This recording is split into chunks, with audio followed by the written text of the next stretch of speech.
Hi everyone, welcome to Torah on Demand. I'm Rabbi Yael Ridberg.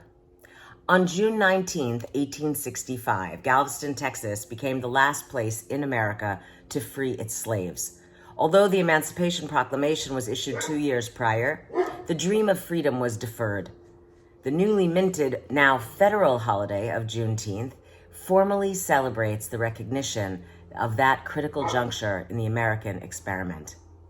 Only in the last few years has Juneteenth gained greater visibility beyond communities of color. My own perception had been that it was an African American holiday, and I, not being Black, respected the day without understanding that the holiday was as American as July 4th. So perception is key here, and it's the way you think about or understand someone or something.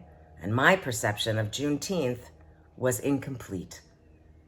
I was thinking about this idea this week in Parashat Shelach when the central story hinges almost entirely on the power of perception. Moses appoints 12 scouts to explore the land, and when the scouts return, they have contradictory impressions of what they saw. They report that it was a land flowing with milk and honey, but also that the people of the land were giants. Among the scouts, only Joshua and Caleb assert that the Israelites should enter the land and take it, despite any anticipated challenges. The other 10 spies interpreted the findings and said, "We looked like grasshoppers to ourselves, and so we must have looked to them." The scouts could not see the promise of God's protection. Their perceptions made them see the land as promised, while Joshua and Caleb saw the land as one of promise, where vision and imagination and faith would support their efforts. The people reacted negatively. "If only we would have died in the wilderness," they said. "It would be better to go back to Egypt." These former slaves could only see their future in relation to their past, and they were fearful about what lay ahead. The rabbis teach that their anxiety was from a lack of faith, and an entire generation would then need to die out before the people could ever enter the promised land. The wandering of the Israelites for 40 years was then a punishment for their lack of faith and vision, their perception.